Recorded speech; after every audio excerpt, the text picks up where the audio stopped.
అనంతపురం జిల్లా రాయదుర్గం ఎమ్మెల్యే కాపు రామచంద్రారెడ్డికి ఆయన సొంత పార్టీ టికెట్ నిరాకరించడంతో ఆయన కులస్తులైన వీరశైవులు ఆగ్రహం వ్యక్తం చేశారు.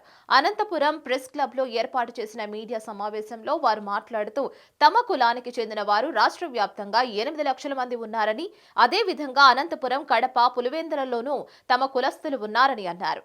రాష్ట్ర వ్యాప్తంగా ఒకే ఒక ఎమ్మెల్యే అభ్యర్థిగా ఉన్న తమ కులస్తుడైన కాపు రామచంద్రారెడ్డికి రానున్న ఎన్నికల్లో వైసీపీ పార్టీ టికెట్ నిరాకరించడం బాధాకరమని పేర్కొన్నారు. ఆయనకు ఏ పార్టీ ఆహ్వానించినా లేదా స్వతంత్ర అభ్యర్థిగా పోటీ చేసినా రాష్ట్ర వ్యాప్తంగా ఉన్న తమ కులస్తులు ఆయనను గెలిపించుకుంటారని ధీమా వ్యక్తం చేశారు. ట్రాన్స్ఫర్లు ఒక దగ్గర ఘోరంగా విఫలమైన వాళ్ళను ఇంకో నియోజకవర్గ ప్రజలపైన బలవంతంగా రుద్దే ప్రయత్నాలు, ఇవన్నీ రాజకీయాల్లో వింతపోకడలుగా మనకు కనిపిస్తూ ఉన్నాయి.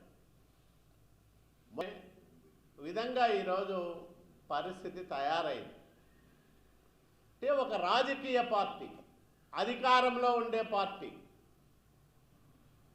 చాలా పకడ్బందీగా అభ్యర్థులను ఎంపిక చేసుకోవాల్సిన పార్టీ ఈరోజు చేస్తున్న తప్పులు, తప్పిదాలు, 4 సంవత్సరాల 9 నెలల కాలంలో సాగించిన నేరాలు, ఘోరాలు, వైఫల్యాలు, ఇవన్నీ కూడా జగన్మోహన్ రెడ్డికి చుట్టుముట్టాయి. ఈరోజు ఒక వ్యక్తికి అప్పట్లో పురాణాల్లో శిశుపాలునికి 100 తప్పులు చేసే అవకాశం ఇచ్చాడు శ్రీకృష్ణుడు అన్నారు.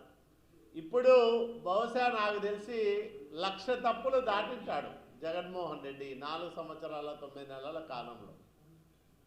ఇన్ని తప్పులు, ఇన్ని తప్పుడు పనులు, ఇంత దోపిడీ, ప్రతిపక్షాలపైన వేధింపులు, అక్రమ కేసులు, స్వయంగా ప్రతిపక్ష నాయకుడు చంద్రబాబు నాయుడు గారిని అక్రమంగా జైల్లో బంధించడం, ఇవన్నీ ఒక నియంత పాలనను మరిపిస్తూ ఉన్నాయి.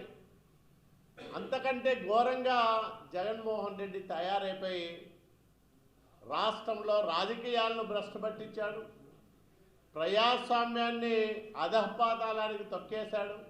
ఓట్లేస్తే పచ్చి మోసం దగా చేశారే. మీరు రాజకీయాల్లో కొనసాగడానికి అర్హులా అని నేను వైసీపీ నాయకులను అడుగుతా ఉన్నాను. ఎక్కడికక్కడ రాష్ట్రంలో శ్రీకాకుళం నుంచి అనంతపురం వరకు ఒకటే వరవడి, ఒకటే నినాదం, చంద్రబాబు నాయుడు గారు మళ్ళా ఈ రాష్ట్రానికి ముఖ్యమంత్రి కావాలి, ఈ రాష్ట్రం బాగుపడాలంటే, ప్రజలందరూ బాగుండాలంటే చంద్రబాబు నాయుడు గారి పరిపాలన రావాలని ప్రజలందరూ బలంగా కోరుకుంటా ఉన్నారు. అయితే అధికారం కోసమే పుట్టిన పార్టీ వైసీపీ, ముఖ్యమంత్రి పీఠం కోసమే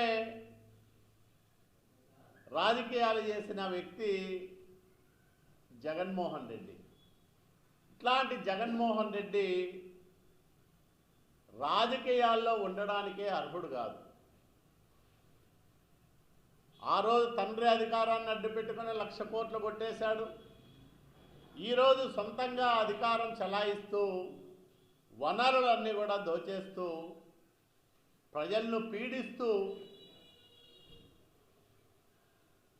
పరిపాలన ఎట్లా ఉండకూడదో అంత విధంగా ఈరోజు పరిస్థితి తయారైంది. అంటే ఒక రాజకీయ పార్టీ, అధికారంలో ఉండే పార్టీ చాలా పకడ్బందీగా అభ్యర్థులను ఎంపిక చేసుకోవాల్సిన పార్టీ ఈరోజు అంతకంటే ఘోరంగా జగన్మోహన్ రెడ్డి తయారైపోయి రాష్ట్రంలో రాజకీయాలను భ్రష్టు పట్టించాడు, ప్రజాస్వామ్యాన్ని అధఃపాతాళానికి తొక్కేశాడు, అధికారాన్ని అడ్డుపెట్టుకుని 1,00,000 కోట్లు కొట్టేశాడు. ఈరోజు సొంతంగా అధికారం చలాయిస్తూ వనరులన్నీ కూడా దోచేస్తూ ప్రజలను పీడిస్తూ పరిపాలన ఎట్లా ఉండకూడదో అంత ఘోరంగా ఈరోజు పాలన సాగిస్తూ ఉన్నాడు. ఒకవైపు నరహంతక పాలనకు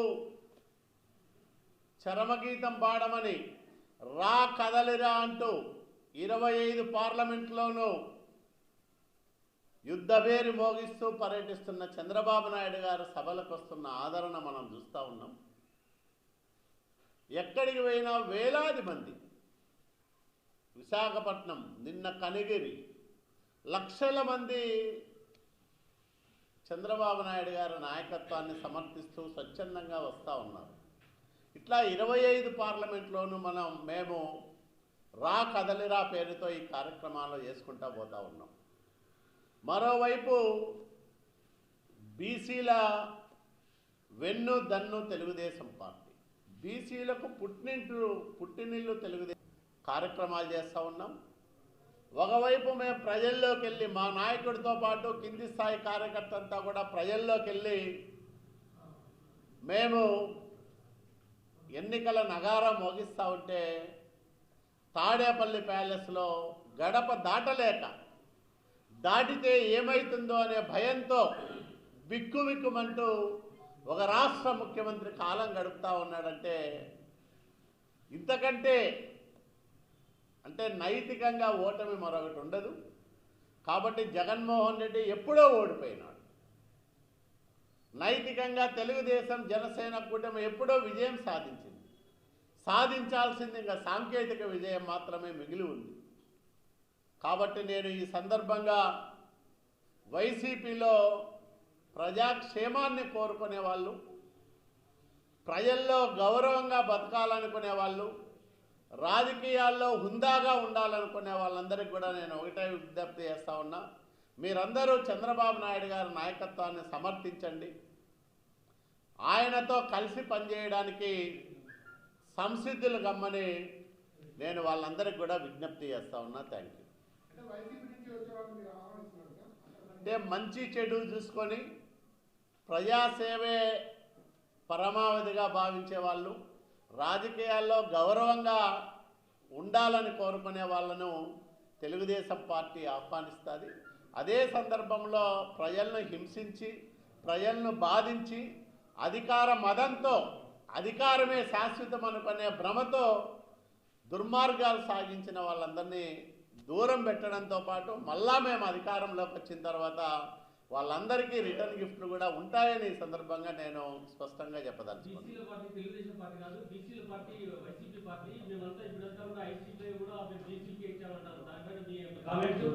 ఉండే వాళ్ళకే చేయలేదండి, వాళ్ళు బీసీలకు సీట్లు ఇచ్చేది ఏముంటుంది. కానీ బీసీలు అంటేనే తెలుగుదేశం పార్టీ, రెడ్ల పార్టీ, వైసీపీ పార్టీ.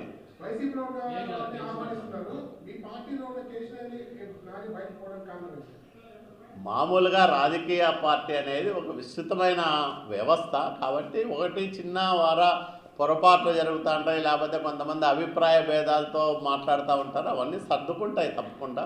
అదే మరిన్ని అప్డేట్స్ కోసం కీప్ వాచింగ్ హిట్ టీవీ.